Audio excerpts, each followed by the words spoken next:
So, Harry, Yes. the film we're about to discuss features a stage father Yeah. who has a favourite child and pushes it into the spotlight with horrifying results. Yeah. So, as a soon-to-be parent, how are you planning to cash in on your children?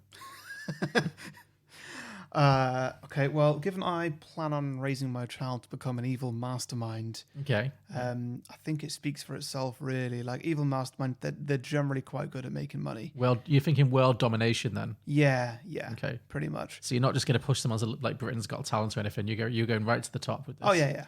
Okay. And there's no small stuff. It's, Okay. Yeah, everything. So, yeah, that's what's going to happen. And, they're going to earn their keep. Ultimately, I plan on retiring by the age of like 35 sort of Sure. thing. Okay. Yeah. So it's going to work out pretty well. This baby's going to be a right moneymaker. I can't see how this could fail, to be honest.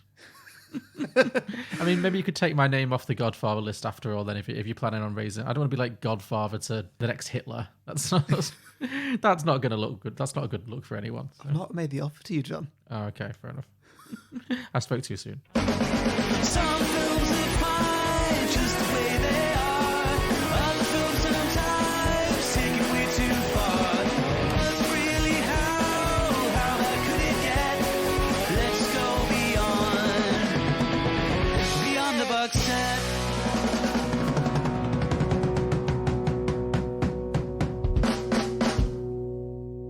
Welcome back, everybody, to Beyond the Box Set, the podcast where today we are pitching prequels, sequels, and spin-off ideas to What the Fuck Happened to Baby Jane. Oh, did you watch the uncut version? The Tarantino cut.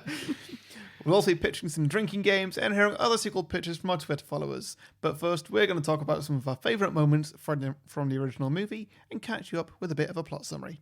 I'm Harry, the host with the most chance of keeping his pets alive. Okay.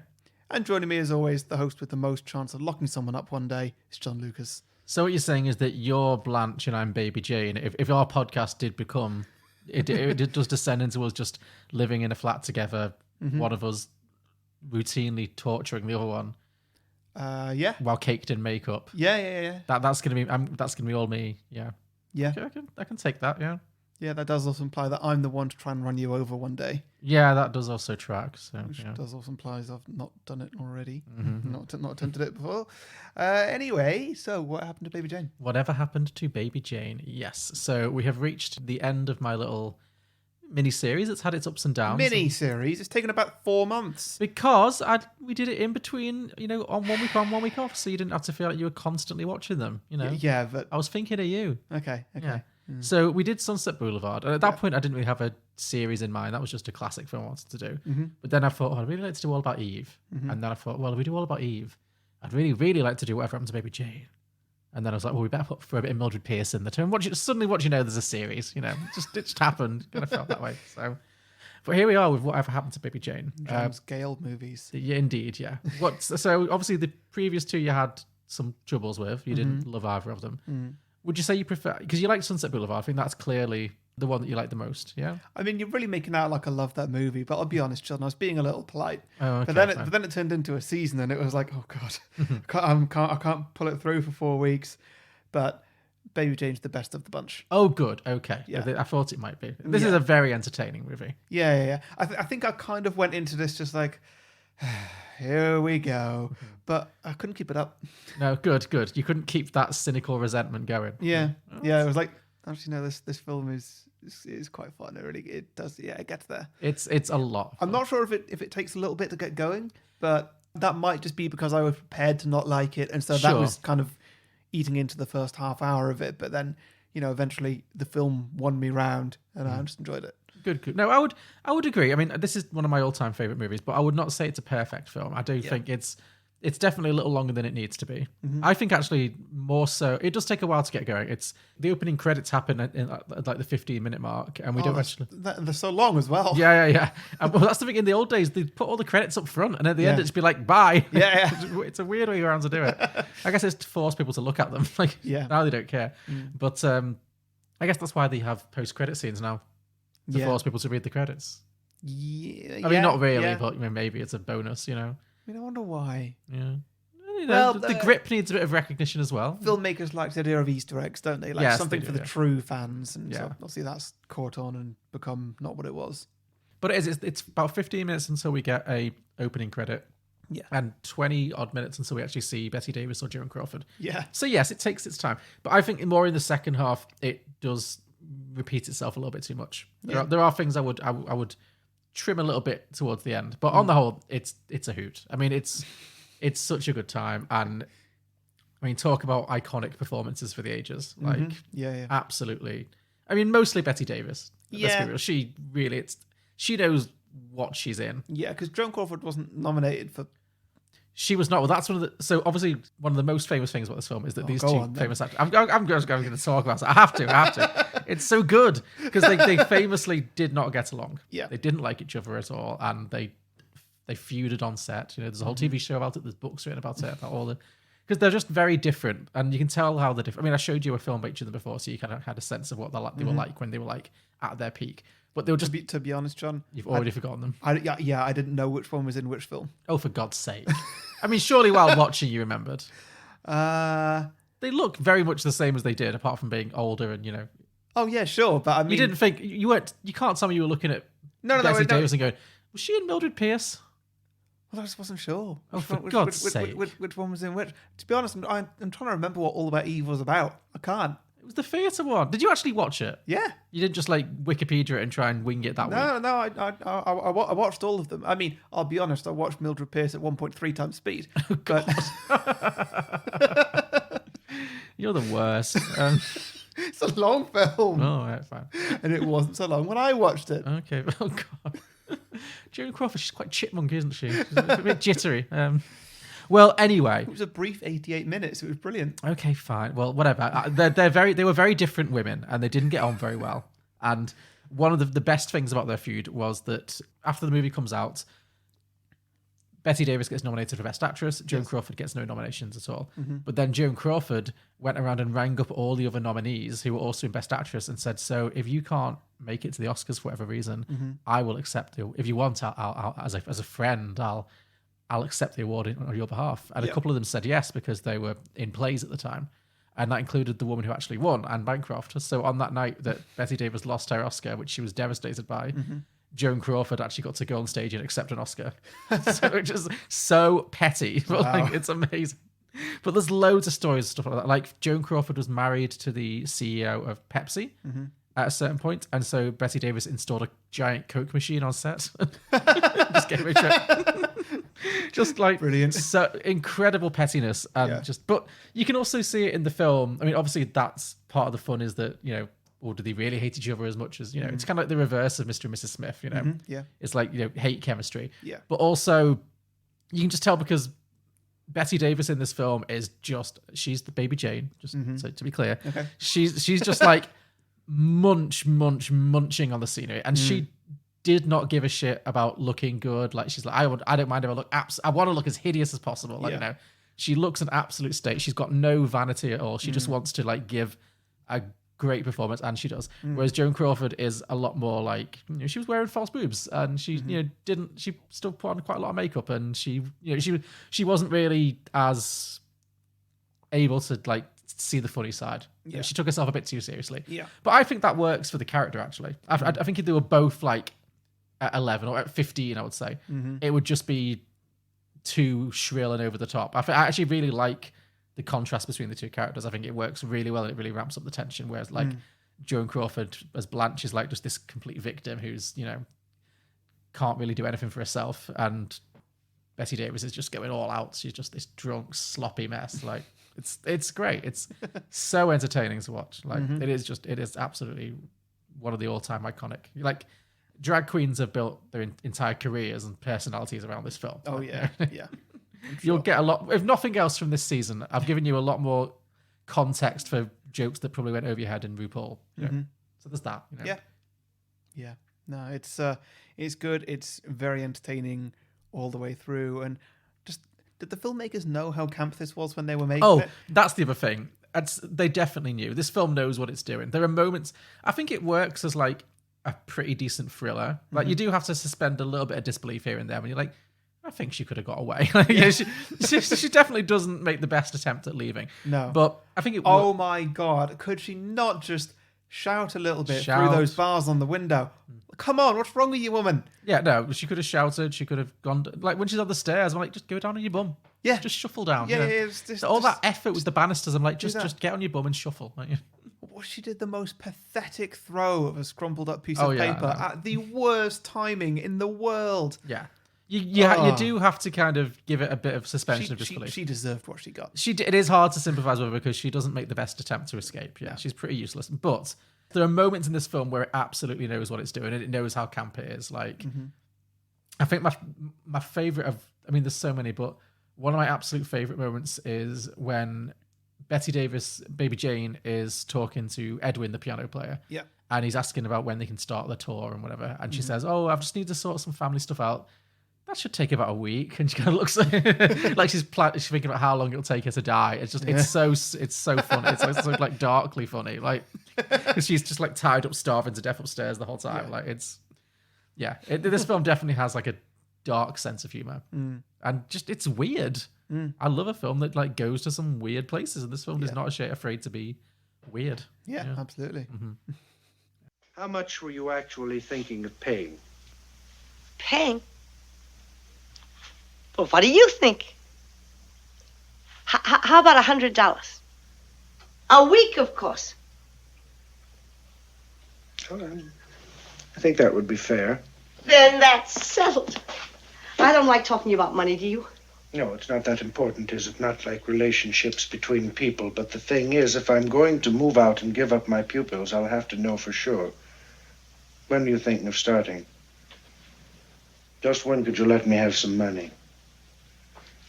Well, I've got some family matters to take care of. That should take about a week or so. Well, then I don't see why we couldn't start rehearsing right away. I'm glad you enjoyed it. I would have been very disappointed had you just been like, "Oh, this was really boring." So Yeah. Now, I have seen this before, like years ago on one of your birthdays or something. yes, I don't remember it at all. no, sure, Like, none of it went in. that's fine. It was like 4 years ago. So, and we did a marathon. So I don't think that you. Yeah, it was in the middle of like 4 or 5 films. Yeah. So, So I don't blame you for. Yeah. Did you not even remember like the horrifying dolls at the start? Because I remember that being. No, not really. I really remembered that at the time. People being, because I think I was the only person who'd seen it. People being like quite upset by the scary dolls at the beginning. Like, I think it really. The doll's that scary? Yeah, the Baby Jane doll. It's creepy as fuck with the broken forehead. Yeah, a little bit. But, because that's for the credits, isn't it? Yeah. It's just showing different images of this car crash. And the thing that really got to me was that they ran out of things to show images of. just for keep credits. cycling back And through, so, yeah. yeah, it just turned into a repeating slideshow. Yeah, which is kind of a metaphor for the movie in a little way. Yeah. Like, they do repeat a lot of the same scares. Yeah. Yeah.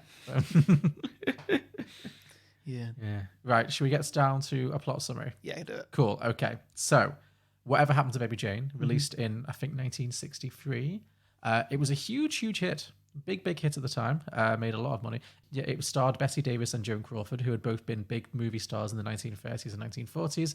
Now, obviously, they were in their 50s and 60s. They were kind of considered has-beens. They hadn't, neither one had a hit in quite some time. So it was a huge comeback for them. And it was a big deal that these two former stars had come back to star in like a horror movie, which was considered very kind of lowbrow at the time as well. So it was very controversial, but it was a huge success, made loads of money, got loads of Oscar nominations, also sparked its own little micro genre. Oh, yeah. So this film was so successful that inevitably it spawned a load of knockoff movies that got made. I was about to ask. Yeah, because you say that it was sort of first of its that it was first of its kind for two actresses of this caliber to do a horror movie. Mm-hmm. So did that change things? Yes, there were loads in the years afterwards. Immediately afterwards, there were loads of these movies. They got their own name. They were called hag horror, or also called psycho biddy movies. Nice. They all starred like old actresses from like really respected actresses from like the 30s and the 40s who came back, who were now like older, and all were like suddenly either the victims or the villains in these crazy, really over-the-top horror movies. Some of my favourites, very subtle titles, include Whatever Happened to Aunt Alice? What's the Matter with Helen? And my personal favourite, Whoever Slew Auntie Roo? Brilliant. All 10 out of 10 movies. We will get to all of them. No, I'm joking. And most of them are just like cheap knockoffs of this, but it really was like a thing for a second. It was like a real trend just to like dredge up an old faded star and just put them in a really increasingly trashy. Like this is top of the tier, but they get a lot. Most of the ones are just pure trash. Like, Right. yeah. Have you seen them all? I've seen a few of them. Yeah, I definitely. You think I'm not going to see a movie called Whoever Slew Auntie Roo? Straight on my Amazon Prime. Whoever slew Auntie Roo.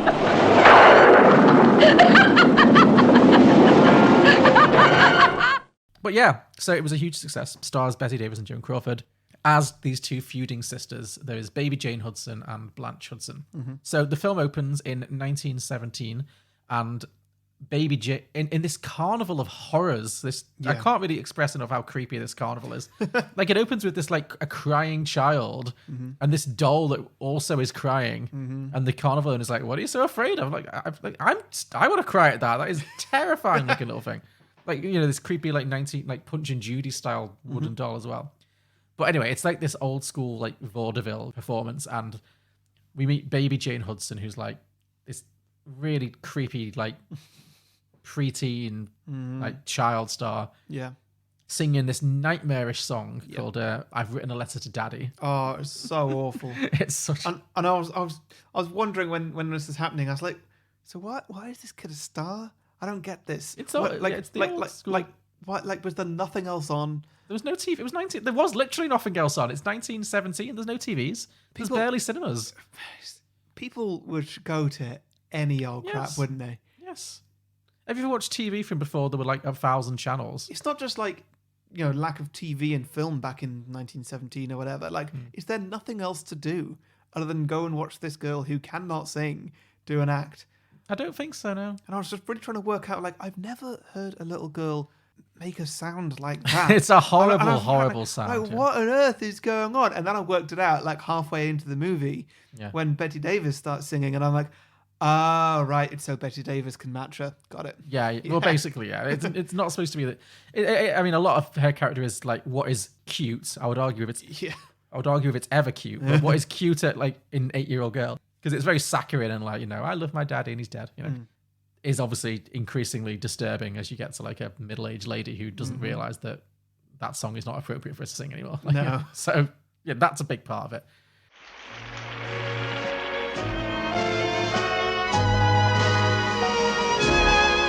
I've written a letter to Daddy. His address is heaven above. I've written, dear Daddy, we miss you and wish you were with us to love. Instead of a stamp, I put kisses. The postman says that's best to do. I've written this letter to Daddy, saying I love you. Yeah, so she's this child star in like the vaudeville circuit, you know, drawing in all the big crowds with a horrible voice. And her dad is a classic, like pushy stage dad. Who's like obviously living his dreams through his little girl and stuff. And they always go on stage together. But she's also got this very plain sister called Blanche, who's got a very severe fringe going on. The fringe work on that little girl was quite something. Yeah.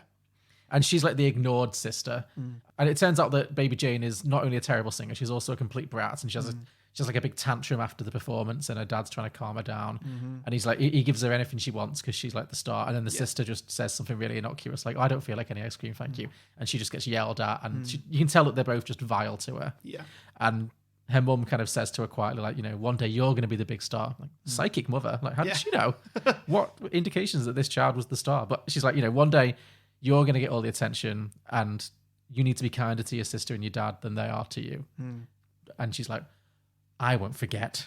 She's got like this face of like, I will fuck you up, like face of fun. She's like, I'll never forget. And, like, and then it cuts to like 15 years later and Mum's prediction has come true. Now Blanche Hudson is the biggest thing in Hollywood. She's a huge, huge star. Yeah. And baby Jane is like this washed up alcoholic kind of has-been who can't act. Like she's also in movies. It seems like there's some kind of deal in the studio where You cast one, you've got to cast. you've the got to other. cast them both. This seems like Yeah. a very financially unsecure. Like, Yeah. unless Blanche is really bringing in the big bucks, this is a lot of sunk profit. But yeah, they have to hire Baby Jane into film roles too. Is that why Liam Hemsworth gets roles? Maybe it is. Yeah, it's definitely why. What's the other one called?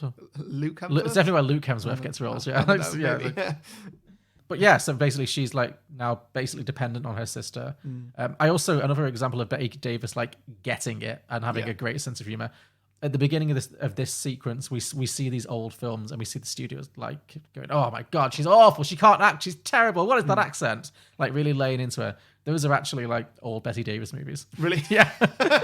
And they said to her like, "Are there any films from like early in your career that we can use just to show like that you think you were bad in, so that we can use it to show like a younger you?" Because they couldn't like digitally de-age her, they had to just use footage. Right. Yeah. And she was like, use any of them. I was crap when I was like, she was just like, she didn't care. She was like, yeah, take any of them. I was crap in this. I had an awful accent in that one. Like she really went in on it, and I loved that. So, yeah. So we see this footage of her just being a bad actress. And they're like, whoa, she stinks. Not like her sister. Yeah. And then we cut to outside a mansion. The two sisters pull up outside the mansion late at night after a party. And we see one of the sisters get out. We don't see who it is. Obviously, it's strongly implied at this point to be Blanche, but spoiler alert, it's not. The other sister slams down on the accelerator, crashes into the gate. We hear a scream. There's a broken doll for some reason. just there, Yeah. And the credits belatedly roll, and it is Whatever Happened to Baby Jane. Yeah. It's a weird shot because you don't see anybody's faces, which implies there's going to be some sort of a reveal here. Well, there is a reveal. I mean, it's a very famous reveal now, but like, Well, it's also a very obvious reveal when you when you're watching it. I mean, I would argue that it's not obvious because it makes no goddamn sense. But Well, yes, there is that, but like, there's a reveal, and like, there's going to be a reveal. You don't know what it is. As soon as the credits are over, it's like, oh, so Blanche is in a wheelchair. Baby Jane must have been driving. Why do they reveal that immediately? yeah, It's like in a Simpsons movie where halfway through they say to be continued immediately. yeah, yeah, sure, yeah. Like it's that. So like when it got to the end and it was like the reveal was that it was the other way around. I was like, oh, okay. I guess that was kind of obvious. Oh, but you didn't guess it actually then. Yeah, I didn't guess it, but I was just like, huh? Yeah. Well, it is confusing. Like, just in terms of sheer logistics, like, how did that happen? Yeah. Well, I mean, we're jumping right to the end now, but I mean, anyone who's seen this movie or knows this movie knows that the twist at the end is that the whole movie makes you think that Baby Jane ran over Blanche and that's why she's paralyzed. But actually, what happened was that Blanche tried to run over Baby Jane, crashed her car. Baby Jane jumped out of the way. Blanche crashed into the gate, severed her spine. Crawled out of the car and got in. Jane ran away scared and was really drunk, so she didn't really remember anything the next day and she was really confused. Blanche then crawls out of the car with a broken spine and then crawls to the front of the car. And then I guess when the police arrive, they're just like, well, this is pretty open and shut. Like, never like look at like, well, what's the wound point? What's the exit wound? Or, or I don't know, whatever you'd call it. What's the positioning like? Or how did the car crash? It's just like, yeah, sure. Okay. Yeah. I mean, we learned in Mildred Pierce, it's probably the same police force. They're pretty laissez-faire. It's like, well, that makes sense. We'll go with that. Yeah. We don't need evidence. That's fine. But yeah, it's convoluted, but it does give you the reveal at the end, of course. Yeah. So that's what matters. So strange. It is a strange one. So anyway, we get the opening credits and then we cut. And I love this. So beforehand, we've had two time cards. It's like 1917 and 1935. And this one just says yesterday. I loved how weird that was. Like, what does that mean? Because this movie doesn't take place over 24 hours at all. Does it ever do a today? No, because the movie that's the thing. The movie doesn't then. It definitely takes place over more than 2 days. So it's like, it's in 1917, it's in 1935, and then whenever you're watching it, yesterday. It's them, yeah. So like 2021. Yeah, so these women are now 150 years old. Yeah. But yeah, and it's like, does that mean like the end of the movie occurs in the future? Because definitely more than 2 days pass in the course of the main part of the film. Yeah. Yeah, it's a very strange. I just love that's what I know this film having a sense of humor. Yeah. Like, it's definitely got like a weird subversive sense of humor that sometimes crops up. Yeah. But putting in that sort of thing makes it almost feel like it's a sort of a deliberate bad movie or something, which is not. It's not at all. No, it's a great movie. But I know what you mean. Yeah, it's poking fun of itself a little bit. Yeah. But I appreciate that. Like, absolutely. So we're now in, well, essentially the 1960s, but let's call it the present day, whatever. Yeah. And Blanche Joan Crawford's character is now in a wheelchair and she's like reclusive. She never goes outside. She never sees anyone. And Jane is taking care of her. But Jane has very much gone to the dogs in the intervening years. She is not. Yeah, she's still wearing the same dresses and wigs as she did when she was 8 years old. Essentially, she's drinking all the booze. I love the shot of her opening the fridge. It's like the shots from behind the fridge. It is just like bottles. Yeah. It's like so many bottles of booze, Yes. like gin and scotch. And what was this about? Who, especially her, finishes a bottle of gin and scotch or whatever and puts it back, puts an empty bottle back. And not just like, you got one milk carton that you've put back in the fridge because you couldn't be asked. Yeah. It's all of them. It's like 30 glass bottles that are all empty and she's just hunting for one that's got a little bit of booze in it. What's up with this? I can see that. I don't think she cleans. Yeah, sure. I don't think she even bathes. Yes, but she has to go out of her way to go and put the bottle back after she's finished it. It's not like she's left them on the side. She's not just like hunting on the counter. They're away. Yeah, I don't know. It doesn't make any sense. I don't know. Maybe she just likes to keep the just for the dregs. You're never quite sure. Maybe. Yeah. I wouldn't look too deeply into like the internal logic of this film. There's a lot of things that don't quite make sense. But yeah, so she's kind of half-heartedly looking after her sister with the help of the maid Elvira. We found out that Blanche never sees anyone, but Blanche's old movies are having a bit of a comeback because now that everyone's got TVs in the 1950s and 60s, whatever it is, that all of her old movies are being shown on TV again. So she's kind of having people are rediscovering her and like wondering whatever happened to her. We see this from the neighbors. They've got some neighbors next door, and they're like, "Oh, the only one I ever see is the fat sister." Like, and then the neighbors go around with some flowers for Blanche, and then Jane like very heavily implies that Blanche is just like a complete invalid, and she's like, "Oh no, my sister can't take visitors. She's very unwell. She's very frail and all stuff." And then we see upstairs that she's actually, apart from being in a wheelchair, she's pretty much fine. Like she's definitely all there mentally and stuff. Yeah, and we just over the course of the first the next 20 minutes of the film, we kind of learn that Blanche is planning to sell the house. They still live in this big mansion, this big dark mansion that looks a lot bigger from the inside than the outside for some reason. But I don't know if that was just me. But yeah, Blanche is planning to sell the mansion and move in with Elvira, the maid, and they're discussing what they can do with Jane because clearly Jane has a lot of problems. She's very emotionally unstable. Elvira reveals that she's been opening Blanche's mail and then throwing it away, like all the fan mail and stuff. And also she's like clearly drinking very heavily again. But Blanche kind of feels very guilty about Jane for reasons we discover later and doesn't really want, and is quite reluctant to kind of just accept that she can't look after her anymore. And it's like, she makes excuses for her at first. We also learn that a very important plot point for later is that Jane does a spot-on Blanche impersonation on the phone. Yes. Yeah. Which I loved how ludicrous this was when it's clearly Joan Crawford's voice. It's not Bette Davis doing a good Joan Crawford impression. It's just like voiceover. It's just it's so ridiculous, but I love it. I was wondering. Hello, this is Johnson's. I want to order some liquors. Jane Hudson. What do you mean you can't fill any more orders for me? My sister did. Well, wait a minute. I'll put her on. Blanche, would you speak to this man from Johnson's? Hello? Who is this, please? Oh, yes, Mr. Carson. Yes, this is Blanche Hudson. What seems to be the trouble? I'm afraid there's been some misunderstanding. I certainly didn't mean to suggest that you shouldn't fill any orders for her. After all, we do pay our bills, don't we? Yes, fine. Would you please? I'll put her on.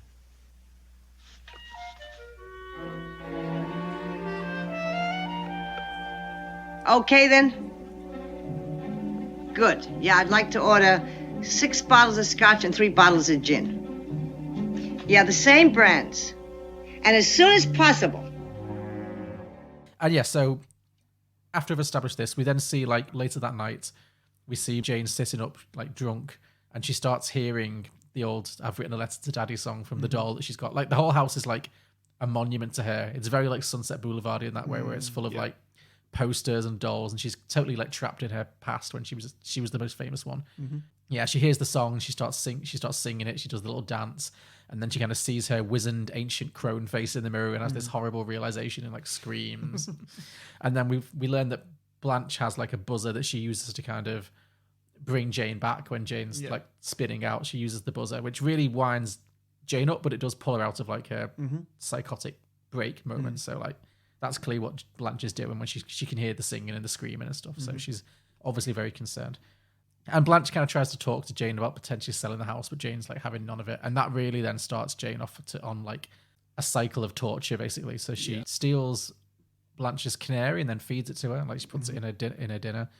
What else does she do? Well, she's then pretty horrible about the fact that Blanche didn't eat her din-dins last night. Yeah, that's it. She starts kind of starving her. Yeah, well, yeah. So first of all, she like kills her pet canary and puts it on a plate of food that she then serves to her. Yeah. So then she's scared to eat any of the food. Yeah, and then so then that evening she gives her like some meat or whatever, and Blanche is just too scared to eat it. So the day after that, when Blanche is like, "I'm hungry, like I don't trust your food. Why are you so mean to me?" That sort of thing. Yeah. And then Jane's like, "No, this is good meat," and she just eats a bit of it, but then takes it away. Yeah. You didn't eat your din-dins. Yeah. That's the line. Yeah, she's just like psychologically torturing her, basically. Yeah. And then the next one, she comes in, says like, "Oh, we've got a rat problem in the basement, by the way." Yeah. Puts down a plate of food, and then predictably, there's a dead rat on the plate of food. Yeah. Now, why did Blanche, when she sees the dead rat, why did she then push it off the table? I mean, it's a bad choice. I would have just been like, whoop, no, no. Yeah. I mean, I guess that she just had... She panicked, She had enough. She's done that. But like, I wouldn't push it off the table like that, because then there's just going to be a dead rat that's like... on the floor. Not in a sealed container anymore. Exactly, yeah. Just, rotting away, I don't know. Yeah. Anyway, so she's psychologically torturing her and kind of... and pretty much starving her as well. At a certain point, Blanche tries to get help. Well, she makes her first attempt to go down the stairs. She kind of goes to the banister and she kind of looks at it and she kind of goes, "No, I can't do it." Because there's a phone downstairs and Jane has taken away the phone from Blanche's bedroom. That's it. Because that's it. Because Jane an upstairs learns phone and a downstairs phone. Yeah, Jane learns from opening Blanche's mail that Blanche has been on the phone to this doctor to try and and also a real estate agent to try and sort out selling the house. So Jane stops all that by unplugging the upstairs phone. So there's only the downstairs phone now. So then Blanche tries to go downstairs, but she realizes that she can't because obviously she doesn't have legs. She can't use her legs, and apparently she can't just shuffle or roll. I don't know, but whatever. She decides she can't face it. So instead, she makes the most pathetic, useless attempt at getting the attention of the neighbor you will ever see. She writes a note. A very incriminating note as well. Like, it could have been so much less incriminating. Don't tell my sister. Yeah. And she kind of flings out the window. And so bad. So bad. Like you say, she could have just shouted, but she does not. Yeah. And she could have made a paper aeroplane. She could have made that would have been quite funny if she just made a paper aeroplane. It was like, whee! That's what I thought she was going to do. Yeah, I mean, it would have travelled further. So yeah. Sure, yeah. And like she throws it out just as Jane comes home. Yeah. Which is... like, it's so unfortunate, but like you should have just waited for the right moment. Like, because next door neighbor, she's always out tending her flowers. All she ever does is like tend those flowers, yeah. Yeah, so like you could throw it at any time. You don't need to wait until your sister is just arriving home. It did feel a bit to me like time moves differently inside the house than outside the house. Oh yeah. Because it feels like there's all these scenes when Jane like goes out into town to do some shopping and to do some errands and stuff. And in all that time, Blanche can't even get down a flight of stairs. And yes, she's having to go very slowly because she's disabled. Yeah. But like, it still feels like every time she does it, like, obviously it's for movie tension. Yeah. It's always when Jane just comes back. Like, surely in the space of like an hour and a half, whatever long it takes to nip into town and back, you'd think you'd get a little bit more done. But this woman is not really. Half-hearted attempts at saving herself at best, I'd say. So definitely a bit of Stockholm syndrome happening here. Yeah. Anyway, so she makes this attempt.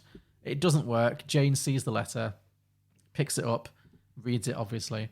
And then they have probably their most famous confrontation where Blanche really tries to like talk some sense into Jane and is like, look, she mentions the accidents from like 25, 30 years ago, whatever. And Jane's like, you promised we'd never mention that again.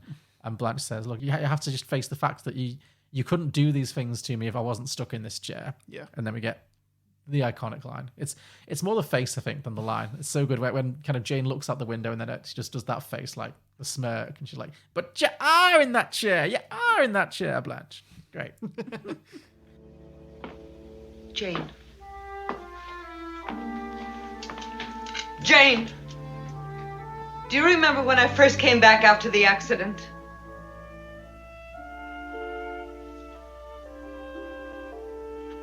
You promised you wouldn't ever talk about that again. I know I did. But I'm still in this chair. After all those years, I'm still in this chair. Doesn't that give you some kind of responsibility? Jane, I'm just trying to explain to you how things really are. You wouldn't be able to do these awful things to me if I weren't still in this chair.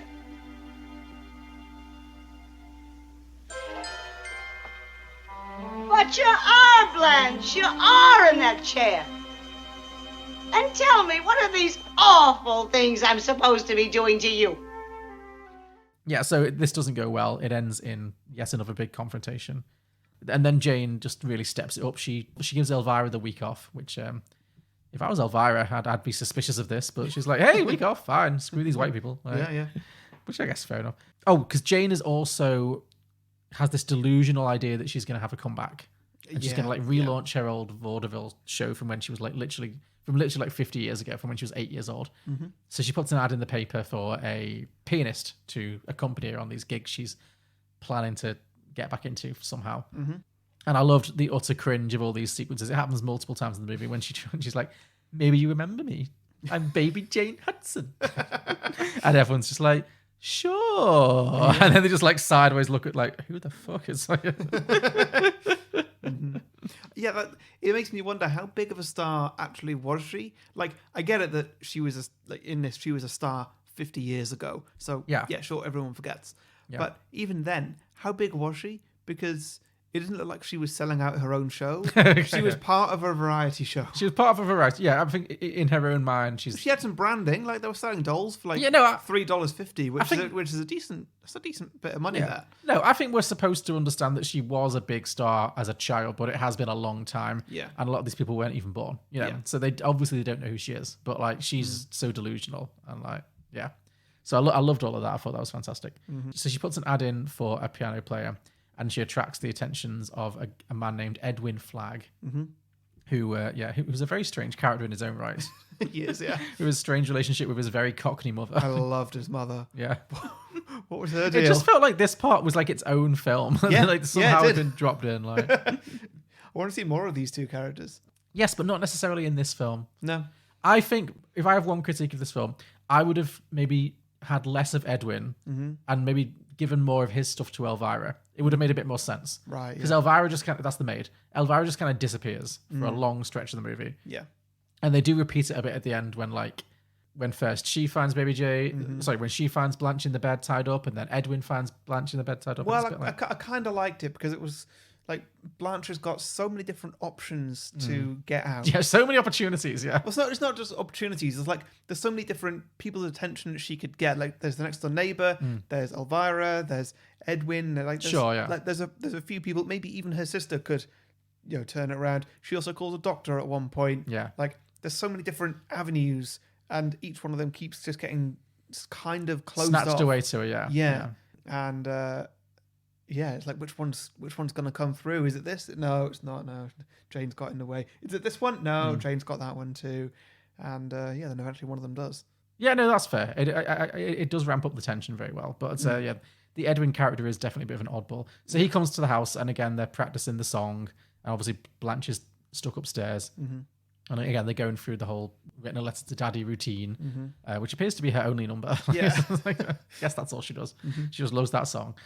Yeah, and I think it makes it even kind of better that he's also a bit of a weirdo, because it just it makes it even more kind of sad that her life has come to this. Like even he's like, well, who is this weirdo? Like, yeah, he gives great faces. He gives the best some of the best reaction faces to her insane ramblings. Absolutely, yeah. So she kind of pays. I think he obviously just is trying to squeeze as much money out of her as possible. He twigs very quickly that she's rich and clearly clueless. Yeah. So he's like, he's trying to squeeze a bit of cash out of her. I think she offers him £100 a week or something to be her piano player, which at the time would be a lot of money. I feel like that's I translated it.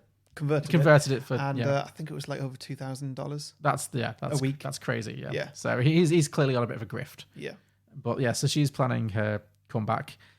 So while she's planning all of this, Blanche is being starved to death upstairs and being. I think Jane slaps her around at one point because she asks if she can meet Edwin, and Jane's like, "No, you're stealing from me," and she slaps her. So it's the abuse is getting worse and worse and worse. So one time while Jane's out, Blanche finally does manage to ever so slowly get down those stairs, and she calls the doctor up, and she begs the doctor to come over right away and examine Jane and try and fix things. This doctor needs to be struck off. This doctor did not follow through on his Hippocratic oath at all. No. So yeah, a clearly distressed woman, very clearly distressed, sobbing woman who's half starved, half mad, calls up and says, you need to come round and help me, please. And then in obvious terror, she hangs up the phone. Then 5 minutes later, she phones back and says, "Oh, I changed my mind. Everything's fine. Don't bother." In a perfect voice. And then in a perfect voice, and then it's like, "Okay, fine. I guess I'm off to bed then." Yeah. And then this doctor never again attempts to come round. That's just it. This is Blanche Hudson again. Could I speak to the doctor? Oh, yes, certainly. Hold on, please. I'll try and catch him. Dr. Shelby.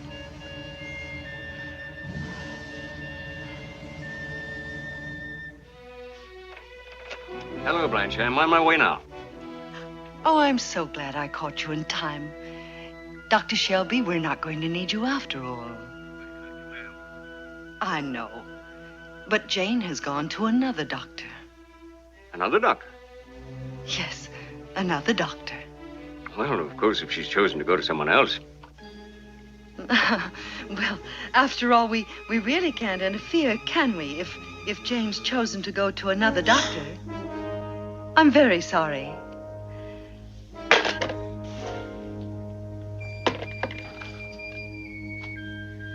Goodbye, Doctor. So yeah, Jane interrupts Blanche on the phone, overhears her, desperately begging for help, makes her hang up the phone, and then just really violently beats her up, just is kicking her and kicking her and kicking her, and then takes her back upstairs and now fully ties her up. So now she's completely imprisoned and trapped, even more so than before. And then phones the doctor and heads him off at the pass. And then a few days maybe later, around this time anyway, Elvira comes back in. Jane fires her, says, we don't need you anymore, and just fires her. But this Elvira clearly finds suspicious. So she waits till Jane leaves, and then she uses her spare key to get back into the house, and she comes upstairs, and she realizes that Jane has locked Blanche in the bedroom. And then when Jane returns, she forces Jane to open the door and release Blanche.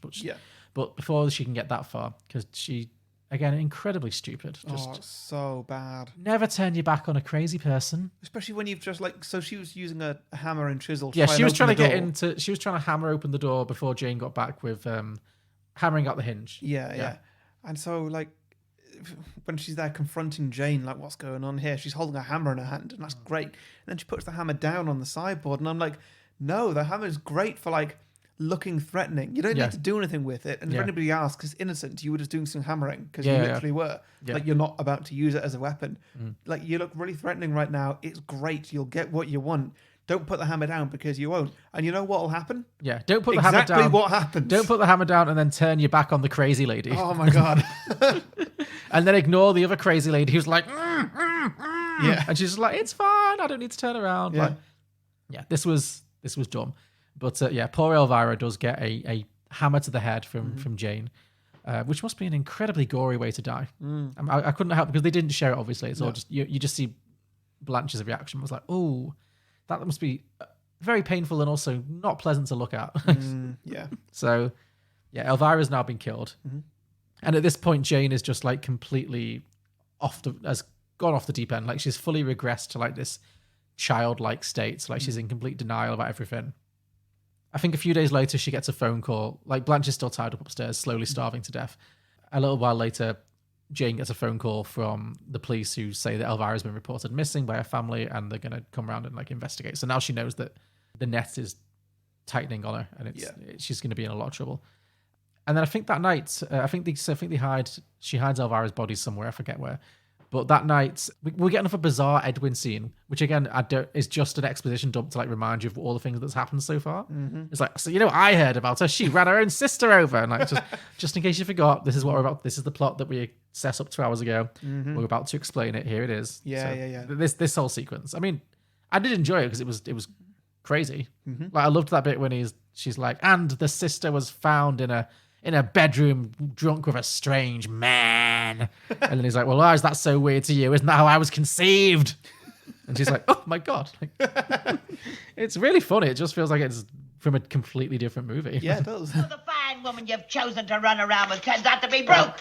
And a murderer as well. I see. Well, it's true. All right, then, if it's true, I'll ask her about it when I see her again. How's that? You wouldn't see a woman like that again. Why not? You just told me she's got a rich sister. You haven't heard the worst of it yet. You mean there's more? Yes, there is. After she'd run down her own sister, your precious Jane Hudson ran off and left her there to die like some poor animal. She ran off and disappeared for 3 whole days. Oh? What happened then? Don't tell me they couldn't find her. Oh, they found her all right. They found her in some hotel room with a man that she'd never even seen before. Well, why should that upset you? Isn't that how I was conceived? But anyway, Edwin then, it's established that as well as being a grifter, he's like he's a bit of a drunk. And he turns up at Jane and Blanche's mansion late at night, steaming drunk. It kind of lets him, the police arrest him outside the house, don't they? They kind of bring him to the door and like leave him with Jane. Again, I guess these are different places to the ones that are like figuring out where Elvira is, because they don't really mention that at all. It's a bit weird, but yeah, so then Edwin also discovers Blanche. There's a whole sequence when he's like drunk in the living room and Baby Jane gives him a Baby Jane doll, and then he decides to get in a wheelchair and spin around just so he can get that shot that's going to freak Jane out of like the wheelchair going around with the doll. But it's very unusual. But yeah, ultimately Edwin hears a crash. I think Blanche uses the last of her powers to like knock over a bedside table or a lamp or something. So he runs upstairs and finds this like emaciated dying woman strung up on on the bed. Just leaves her. Just leaves her. Doesn't try and save her. Just runs out. Like even says, "Oh my God, she's dying." And just like runs off into the night. Like you are a large man. You could easily overpower. As long as you don't literally put a hammer in her hand and then turn your back. You probably got this. But no, he is a coward and a scumbag, and he leaves the poor woman. He just runs out into the night to try and like disassociate himself from the whole experience, I think. But obviously this is now, Jane is now in a full panic, and she realizes that the police are sure to come anytime soon. So she unties Blanche and drives them both down to the seaside, to the beach, because she's in a state of complete delirium now, and she's like remembering all the happiest times in her life when she was on the beach. I guess that's where she used to do her shows. She takes Blanche, who's like fully dying at this point, to the beach. She lies her out there. And again, at this point, we hear on the radio there's a full manhunt for the two of them. Like the body of Elvira has been found. Blanche has been reported missing. They're on a crowded beach.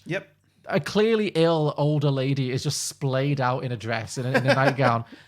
You can see people in the shot, like who are just like there, but nobody like is questioning it. It's so bizarre. It's very strange. Yeah, so the two sisters are sat there, and Blanche is dying essentially, and she kind of whispers to Jane. She's like, "Before I die, I need to tell you that this wasn't your fault, and actually it was my fault." And then this is when she reveals that back at the beginning of the movie, when the car accident happened, what really happened is that she had been so upset by the fact that Jane was always so cruel to her, and Jane had been drunk and cruel to her at this party, and that she just saw red and she tried to run her down.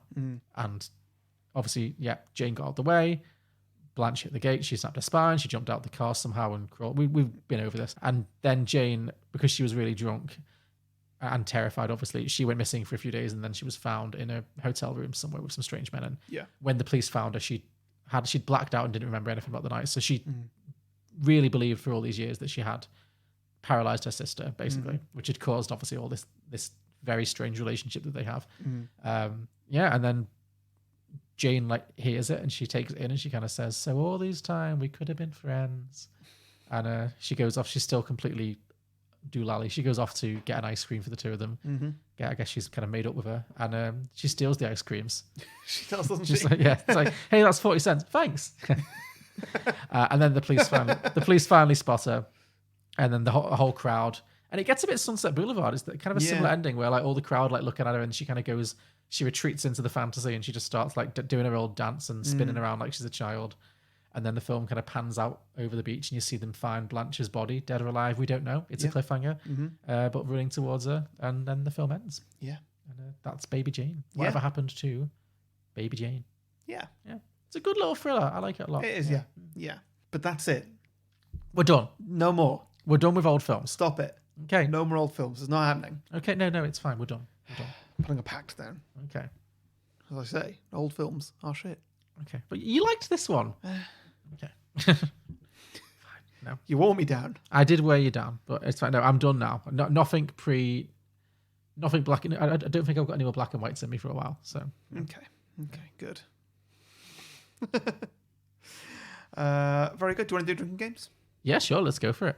Right. So the first I've got is, well, it's only happened twice near the start, so maybe it's not a good one. Drink for an advert.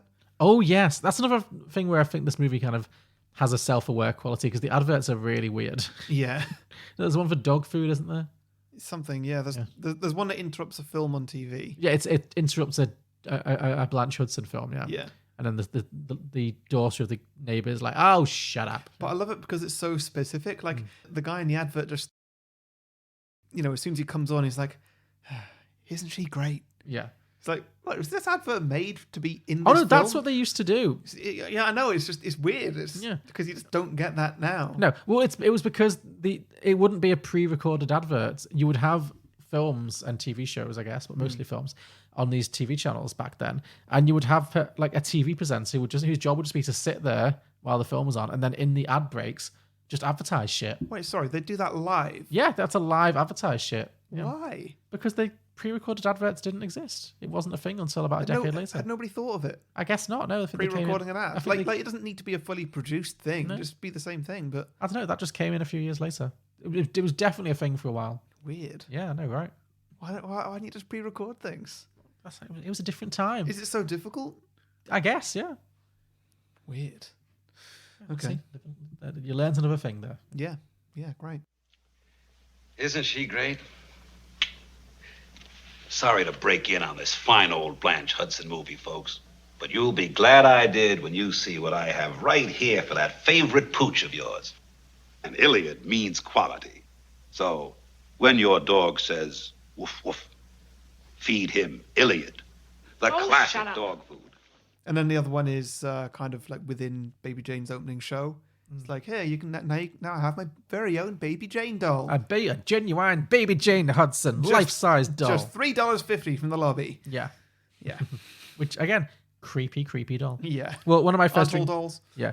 One of my first drinking games is drink for that creepy doll. Because it does show up a lot.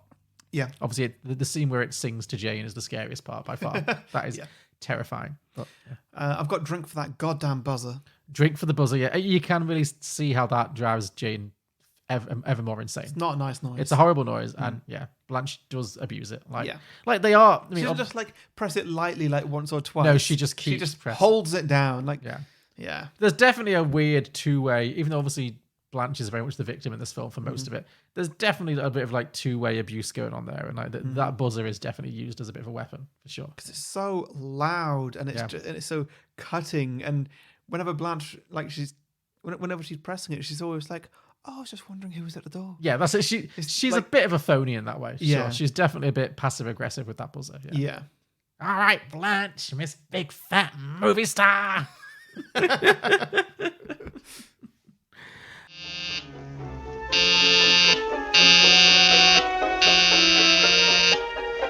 right, Blanche Hudson, Miss Big Fat Movie Star, Miss Rotten Stinking Actress, press a button, ring a bell, and you think the whole damn world comes running, don't you? Drink for a dramatic musical sting. Okay, well, I've also got drink for a dramatic zoom in. Okay, but they both go together, like, you know, yeah. Like, yeah. There's a lot of that. The soundtrack is very active in this movie. Mm-hmm. Yeah. Drink every time Jane thinks people remember her. Sure. It happens a lot. The same I've got here. Drink whenever someone doesn't know Baby Jane. Yeah, absolutely. There are absolutely loads of them. And My last one is Drink for an Impression. Oh, okay. Well, obviously, Jane does a fabulous Blanche. Are there any Yeah. other ones? I think it's just that. But She does it several few times. yeah. Drink every time Joan Crawford's voice is put over the top of Bette Davis acting. Yeah. Sure. Okay, I had Drink for a Face of Thunder. Yeah. Like you get the young Blanche has loads of them at the start when she's just like, I'm gonna grow up and make this woman's life miserable. Jane does some very good Face of Thunder. Elvira does some fantastic Face of Thunder. Mm-hmm. Elvira does some real I'm not taking this shit face until she gets hammered to death. But, yeah, it's a good time. Drink for Letter to Daddy. Mm-hmm. That song does recur several times. Yeah. It just gets creepier and creepier every time it Yeah. gets wheeled out.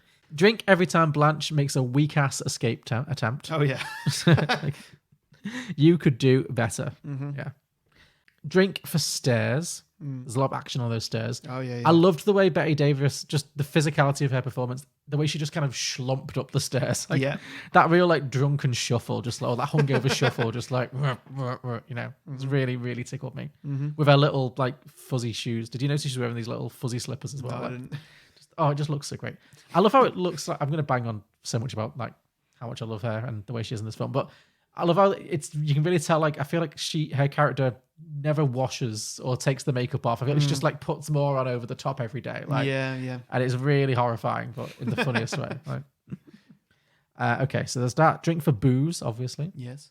And finally, drink every time you're confused by what time of day it is.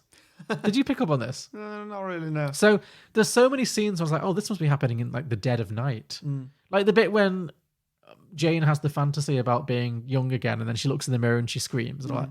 And I'm like, oh, that's like middle of the night. She's like hammered. Like it's like midnight. She's been drinking all evening and she's now in that morose drunk state. And but then she just goes upstairs to Blanche and she's like, oh, here's your dinner. Yeah. And it's like, oh, is it noon? Because it always looks super dark. Yeah. So it makes it really difficult to kind of get a sense of how much time is passing. But I think that's intentional because it's like the movie's supposed to be about them being trapped in this weird, timeless, eternal feud kind of thing. But it's interesting, like, because I would have assumed that every scene happens in the middle of the night just because it's such a dark house. But yeah.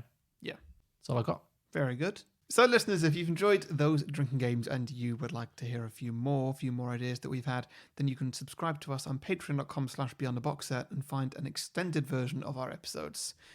Also, while you're there, you can get a bonus show called Beyond the Box Set, where we review recent releases. And also, you can get a 30-second advert slot on this main show. You can talk about your own podcast, your own business, whatever you feel like chatting about. So, all that's available at patreon.com/beyondtheboxset. Indeed. Let's see, Alex. What do you think of Jaws, which is at 97% Rotten Tomatoes? I find it to be anti-shark propaganda. What do you feel about the Entourage movie, which is at a meager 33%? I think they finally got Hollywood right. How about It Follows, 97%? Worse than your parents giving you the sex is evil talk. How do you feel about Juno, which is at 94%? That would be a movie that celebrates a teenage homewrecker. How about Bewitched at 25%? Best television adaptation ever put to film. How do you feel about American Hustle at a towering 93%? Overwrought awards bait. Righteous Kill, 19%. The movie that Michael Mann wishes he had made when he created Heat. Sounds about right. I'm Julio. I'm Alex, and we are the Contrarians. As you can tell, our thing is that we rage against the Rotten Tomatoes machine. Regardless of what we really feel. Find us on Apple Podcasts, SoundCloud, Stitcher, TuneIn, Facebook, Twitter, we're everywhere.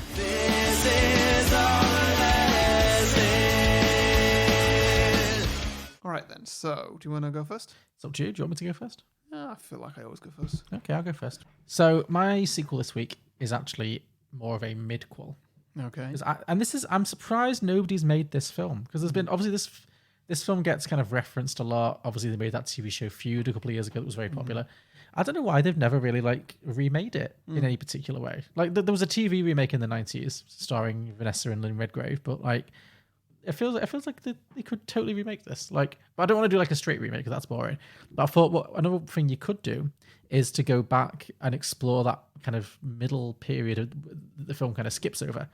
So basically the period from when Baby Jane is the star until when Blanche becomes the star. And then obviously the accidents and all that kind of stuff. Yeah.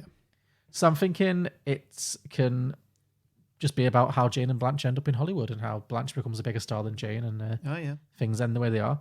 So it could start when baby Jane is like in her teens, maybe she's like 14, 15, and maybe she's still doing the baby Jane Hudson thing, but it's just it's not cute anymore. It's getting creepy. You know, she's already a bit too old and a bit too womanly to be doing these kind of like, you know, I've written a letter to dad. Like she's not really evolved the act, but the dad isn't letting her, and maybe she wants to, but her dad isn't letting her. He's so stuck in his ways. He's not letting her, you know, try different material or like act her age. She's eternally just this like little 8-year-old cherub to him, and that causes a lot of problems because it didn't seem like he was a particularly good father or manager. So the act is starting to dry up, and the family, they fall on hard times. And I'm thinking that because there's a lot of contention in the original movie about who bought the house, and you can never tell who's lying and who's telling the truth, which I really like. Yeah. Where Blanche claims that she bought the house, and Jane's like, "You think I don't remember anything, do you? I know that Daddy bought this house." So I'm thinking that maybe you asked earlier how big was Baby Jane. I'm going to assume that she was a big star, and that her dad did buy that house. Sure. With Baby Jane money. Yeah. But now, as the act kind of falls out of fashion a little bit, and she's not really raking in the crowds anymore, the family kind of falls on hard times, and they're struggling to keep up the payments on the house. And it doesn't help that the father is a very bad manager, and he's also increasingly like an alcoholic. Like he's drinking much more heavily, and he's just not able to, you know, he's more of a liability now. He's not able to keep the payments up or to keep them in good employment. So in order to bring in some much needed money, Blanche also starts taking some acting jobs. And it turns out, you know, as the movie indicates, that she's got a lot more kind of natural talent than Jane does as an actress, even though she's not as she's more plain at this point. She's not as considered to be like as pretty or as star quality-ish. But she's actually a much more talented actress, much more naturally talented. And she starts attracting attention from like movie studios. And we could have like a whole scene where she gets like a Hollywood makeover, where like she can start like doing bit parts, and then someone notices her, and maybe there's like a friendly gay in the studio who's just like, "Oh, let me give you a makeover," and then like transforms her, like cuts those bangs, finally cuts that fringe, and you know, gets her some really fashionable clothes and transforms her into like from like the ugly duckling into like a movie star. Yeah, and then suddenly she's the successful sister. She's getting all this movie work, and she's the flavor of the month and all this kind of stuff. And it happens very quickly for her. And suddenly she's bringing in enough cash to save the family from losing the home.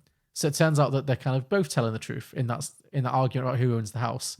It was Baby Jane money that bought the house, but it was Blanche Hudson money that saved the house. Got it. So it kind of keeps the balance about even, where they're both neither one's completely wrong, but they're both not quite being truthful about what is really happening. So she's making enough money from her acting now that she saves the family home from being sold. But Jane and their father don't give her any gratitude whatsoever. They still really resent her because for some reason the dad just always favors Baby Jane. Like she's like the apple of his eye, and he just doesn't have that same affection for Blanche at all, and you can't see that she's also, you know, in need of some parental love. And they kind of resent her because they think that she's stealing Jane's spotlight, and they don't realize that if she wasn't helping the family out, that they would be like homeless. All they see is that she's stealing Jane's spotlight, and then they just resent her and they treat her horribly about it. They don't give her any gratitude whatsoever. And the father, because they're both still like under 18, they're both still teenagers at this point, the father becomes their manager, but he's a bit of like a Britney Spears dad kind of manager. Like he's cashing in very much. So he's negotiating contracts for Blanche, and obviously there's no studios interested in Baby Jane, but like Baby Jane's still like a name. Let's say that she's still like, people would recognize her, because you know this is only like a few years after she was the biggest child star. Now she might be washed up, but she's not like, it's not like it's been 50 years and she's just literally, people weren't born when she was a star. So like she's still a name, but she's not anyone's excited about. So when the dad is negotiating studio contracts for Blanche, he negotiates this contract where he'll only allow them to put Blanche in a movie if Jane is also given a movie. Sure. So this is where this contract comes about, basically. Ridiculous contract. I know, it's ludicrous, but and it almost destroys Blanche's career because she's still a new person. But luckily for her, she's so talented and she's become so popular with the audiences that the studio reluctantly agrees. And so they put Baby Jane Hudson in some movies as well. It doesn't go well. We see she's not only is she not particularly talented, she's also a nightmare to work with. But what I'm thinking would be fun actually is, so the two of them are now, the two sisters are now making movies. But it could be that actually, even though Blanche is always like seemed like the victim and the good girl and the talented one, she really resents Jane for not giving her any gratitude and for making him, and for also being the one that their dad loves. Yeah. So she really resents her sister for all of that, because she never got any affection from her dad herself. And so I think she can be like subtly undermining Jane's career and kind of making sure that it fails. So it makes her a bit more of a villain in this part. So I'm thinking like maybe she's that starts like spiking Jane's drinks so that Jane's always turning up drunk on set. Right. Okay. And then she gets a reputation as being like an alcoholic and a liability. Yeah. But actually that started with Blanche, and she gets Jane like hooked on booze and like, making sure that she's always hungover. Okay. Yeah. Yeah. But she always plays like the innocent victim. She's like, I don't know why my sister drinks so much. It's like she's always like butter wouldn't melt. Yeah. Which is kind of how she is in the film. But obviously at the end it's revealed that she has a dark side as well. So this could really show that she was actually had this. And at the beginning of the film as well, when you see the young one and she's like, I'll never forget. And she's so bent. You can tell she's like angry. Yeah. So I like the idea of doing like in this mid-core kind of thing, like showing that actually she's got this. The moment when she tried to run her over wasn't just like an isolated incident. She had her own dark side that she was working on, and it was all about psychologically torturing her sister and like making sure her sister failed and taking revenge for all the bullying she'd experienced. So yeah, I'm thinking she spikes Jane's drinks, like spreads rumors around town that Jane's a nightmare to work with and that she's a bully and that she's hard to work with, so that Jane never really gets any kind of traction in Hollywood and she never really finds any success. And Blanche's star continues to rise and she continues to become like the top box office person, and she's this huge, big movie star. Yeah. But as she gets older, her father is just continuing to hold her back because he's still her manager. But because he's like this, again, he still is deluded enough to think that Jane's the real star, and also his drinking's got worse and worse and worse. And he's pissing off a lot of people in Hollywood and actually actively losing Blanche some big roles. Like maybe she's about to get cast in this major movie, and then he pisses the wrong person off and she loses the role, and then whoever gets the role wins an Oscar or something. And so Blanche realizes, okay, Dad's got to go. Yeah. Like he's holding my career back. Yeah. So then she could like, maybe she like cuts the brakes on his car or something. Like, that's yeah. Well, I'm thinking like, or maybe he has an accident and she's there and she doesn't save him. Like in Breaking Bad when the girl's choking. Yeah. It could be that they're in a car together and he's drunk and they crash and she gets out, but she leaves him there to die. Maybe that's better, that instead of just like actively killing him, but she just chooses not to save him. So it's like ramping up her evil. So she lets her dad die, but makes it look like an accident basically. And somehow like manages to make Jane think that was her fault as well. Just still like somehow, I don't know. Maybe she pulls Jane out the car but leaves the dad. Something like that. Yeah, and then but then when Jane comes to, she's like acts like it was the other way around or something. Just real psychological torture like that. Yeah. Or maybe says something like it was your drink that drove him to do this. Yes, exactly. Yeah. It was like trying to make your useless career take off was what made him the way he was, Yeah. Something, yeah. But made him push himself this hard. Yeah, exactly. So it's all just It was your gin that he was drinking that night. Yeah, exactly. Something like that. Yeah. Yeah, and all of this obviously causes Jane to fall even further into depression, and that it's like a vicious cycle. She gets depressed, she drinks more, she behaves badly, she makes worse choices, she gets worse roles. Yeah. Eventually she's unhireable, and and it all just builds up to the party, the night of this party when that they talk about, when maybe Jane is just especially. Also, actually, maybe what you could also do is have like maybe Jane gets a boyfriend who Blanche also really likes, and maybe Blanche decides to steal the boyfriend. Right. Or maybe she like tries to steal the boyfriend and the boyfriend rejects her, even though she's the bigger star. Maybe the boyfriend rejects her and stays with Jane or whatever. And maybe that's like the final straw. Because even though she's the successful one and everything, she'll never quite feel like she's Jane. Like Jane's always been the pretty popular one and she's always been like that. Yeah. And so that's like something like that. So something snaps in her and leads to that night when the two sisters are going back to the mansion. And then we see her stick her foot on the accelerator and the rest is history. Nice. Yeah. I like it. I could totally see this. Like, I don't know why, instead of doing like just the feud series, which was okay, but was a bit, I didn't love it. I'd love to see like a Netflix TV series just of like Baby Jane and Blanche Hudson, the Hollywood years. I could totally see that today being a thing, because they do so much of that like franchisey stuff. I'm actually genuinely surprised that hasn't been made yet. So I could totally see that happening. Yeah, no, that like works. rival sisters. You could have some famous actresses playing them, obviously. So I think it would really work. Yeah. So that was the Hudson Sisters, the Hollywood Years, or the Hudson Sisters Hollywood Rivalry. Nice. Yeah. Yeah, that's good. I like it. Okay, cool. Well, mine is it's a sequel. Okay, good. So Jane obviously got a lifetime sentence for the murder of what's her face? Blanche? No. Oh, Elvira? Elvira. So is Blanche alive? Yes. And Jane's in prison? With hospitalization, Blanche has recovered from her malnutrition and good. abuse. Okay. So she didn't die at the end. That's good. She lives on. I mean, she had the strength to give a very long speech, so I feel like Yeah. she had a bit left in her. Yeah. So yeah, both are still alive and kicking, and I love how she used the last of her strength to be say, "You're ugly." I did that. I made you ugly. It's such a mean thing to say. Yeah. So both are still alive and kicking today, and due to their love... Well, I mean, Blanche isn't kicking. Not to be mean, but she ain't kicking. Sorry. Oh dear.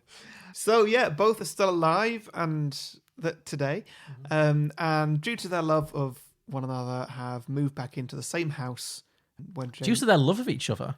Well, the sisterly love, whatever. Okay. How when she finishes her life sentence, she has to go back. She serves a life. I mean, she's like 60 when this movie ends. She does a life sentence and then she's still alive and comes back to the house. Yes. Okay. As Jane is now diagnosed as very mentally challenged, maybe it was like a life sentence, but like let off early because like an insanity. Commuted because of it for reasons of insanity. Sure. Yeah. Okay. Whatever. Yeah. So yeah, as Jane is now diagnosed as like quite mentally challenged and. I've also written very short-sighted. Okay, sure.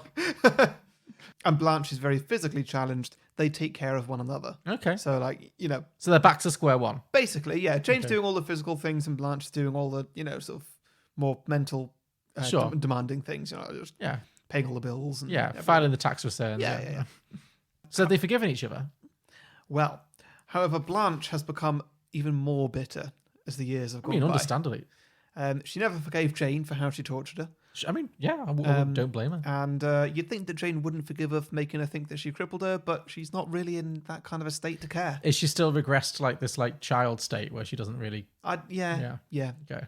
So the two of them are very old now and are living into their mid-110s. It's the year 2021. Oh, okay. So they are like both wheelchair bound at this point. Right? Yeah, sure, yeah.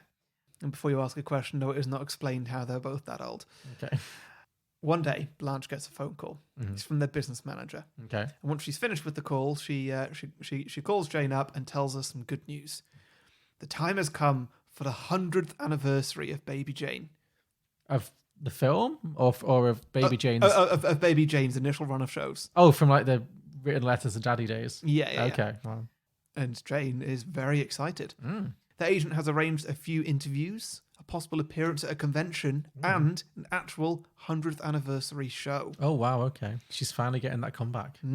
Jane is ecstatic. I bet. She's so excited that she's finally getting recognition she's been craving her whole adult life. So she immediately rushes into her room and starts her packing montage. All her Baby Jane outfits, 3 wigs, and a few bottles of gin just to keep her palate wet. So she's 110. Sure. Is this like a very slow packing montage? Yeah, maybe. Yeah, the following morning, a car pulls up outside and drives her and Blanche to a hotel in downtown Hollywood. The interviews will be held in the hotel room, with a conference downstairs and a performance in the Grand Theatre across the street. Okay, now, I'm actually building up to a twist here, but I'm just going to tell you what it is because I think it'll be funner. Okay. So this is all actually a big ruse. Okay. It's... you can decide here. It's either a prank that Blanche is playing on Jane's poor, vulnerable mind. Oh, so like she's going to get all excited and then it's going to be like an empty theatre hall. Or it's actually a kind trick played by a loving sister to keep Jane's mind active. Oh, no, the first one. First one. Yeah. Okay. Keep it bitchy. Yeah. Okay. So it's not actually the 100th anniversary. Like it's like 20 years later or whatever. Sure. They're old ladies, but let's not get ridiculous. Yeah. But, Blanche is saying it's the 100th anniversary, so it's big. Right. And Jane's like, oh my God. But yeah, there are no interviews, no conventions, no show to be performed. Poor Jane. There's nothing like that. But we do get...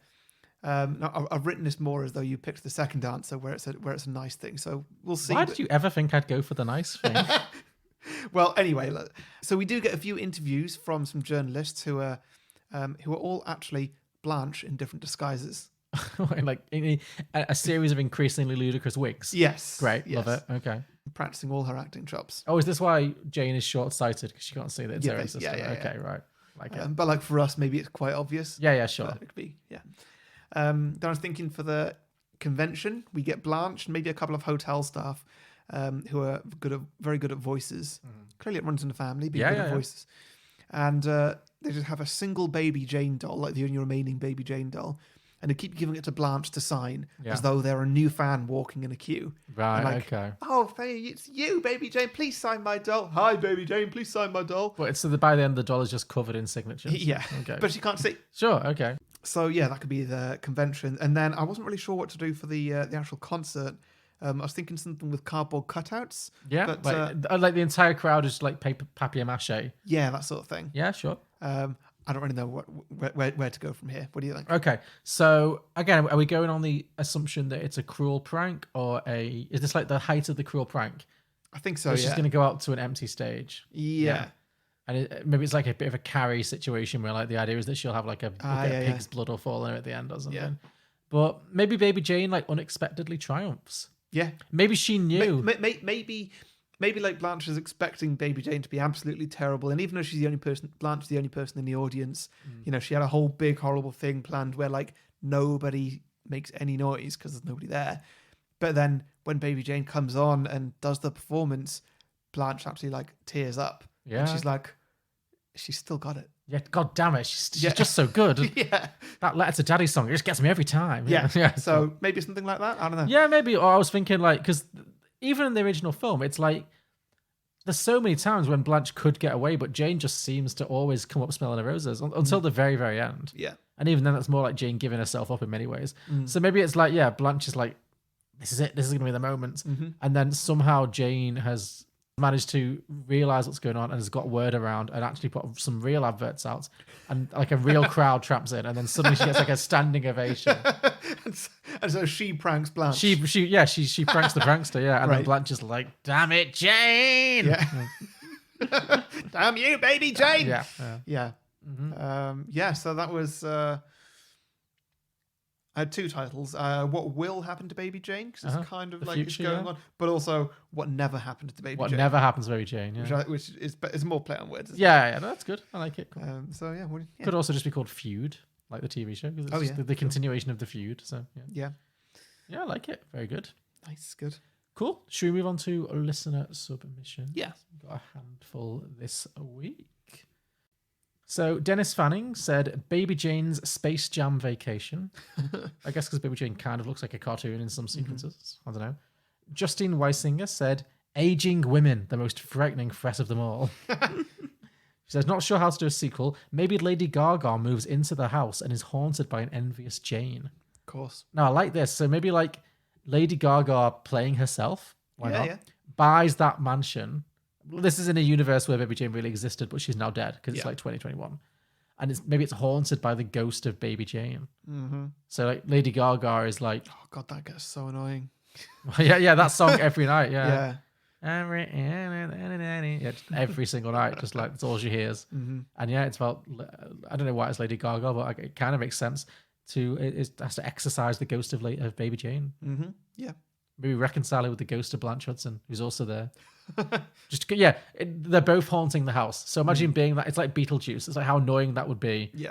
You're just interrupting this eternal feud. Yeah. Every night. Every now and then, like a vase just like flies across the room. You're like, what happened there? Yeah. And then we see it from another angle. They're just throwing shit at each other. But like you hear every night that song is like the Letter to Daddy song is being sung in a ghostly voice, and then that buzzer keeps going off. Yeah. That could be fun actually. Yeah, the ghosts of Baby Jane and Blanche Hudson. That'd be great. Sean Mulroney said, "Whatever happened to Baby Driver?" Yeah. There's no sequel idea there, but that movie Baby Driver. Yeah. Well, what did happen to it? Yeah, maybe he has a brother. I don't know. Yeah. I don't remember that movie very well, to be honest. Sean Collins said, "Whatever happened to Babylon Zoo? The story of a 90s one-hit wonder locked in a house with their more famous sibling." Babylon Zoo had that song, Spaceman, I always wanted you to go into space. No, nothing? Okay, fair enough.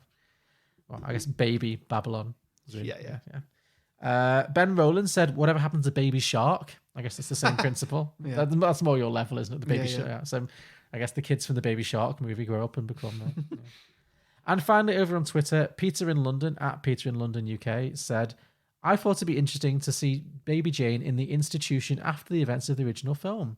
She plunges into delusion and thinks she's a star, and the other patients start to treat her like a big star because of her convincing star charisma. So, yeah, she kind of similar to yours. She ends up in a mental institution, but because she still believes she's like an entertainer, and because all the people in the institution with her are all also mentally unwell, they believe her, and then she actually finally finds stardom on the wing in like, you know, One Flew Over the Cuckoo's Nest, on the wing of the mental health institution. Yeah, that could be quite interesting. Yeah, cool. So thank you everybody for those sequel ideas. We ask for your listener submissions every week, a few days before we record, by putting posts out on Facebook and Twitter where you can post your ideas. So make sure you like and follow our pages if you don't want to miss out. To listen to more episodes of Beyond the Box Set, you can subscribe and browse our back catalogue on any podcasting platform, including Apple, Spotify, Google Play, and many others, in all of which you can also leave a 5-star review if you so wish. You can also support us on Patreon for as much or as little as you think we're worth to access all the bonus features that Harry mentioned earlier. You can find all the relevant links in the description below or at beyondtheboxset.com. And next week, Harry, we are throwing back to you. What have you got for me? Okay, well, I was thinking about initially doing Volcano. Oh, yeah. Is that off the table now? As we had discussed. I don't really feel like I want to. Okay, that's fine. I don't remember it being super fun. There were one or two bits that were good, but yeah. Okay, that's fine. So I thought I'd do something else that's not too dissimilar. Okay. Is there a volcano in it? Yes. Oh, okay. Wow. I was being sarcastic. Great. The third of the trilogy, the third of the unofficial trilogy. So yeah, it's a big old disaster movie. Love it. With a great cast. 2012. Oh, I have not seen this. I think it was Roland Emmerich as well, from like Independence Day. Oh, great. Day and Yeah. stuff. I mean, he's always an interesting time. So, yeah. So should be fun. Great. Okay. So listeners, join us next week for 2012. Yeah. It's a much funner season than John's gay old film season. Hey, that's in the eye of the beholder. I had a good time. Some of the listeners might have enjoyed it. Who knows? Sure. Anyway, thanks for listening, everybody. See you next week. See you next week. Bye.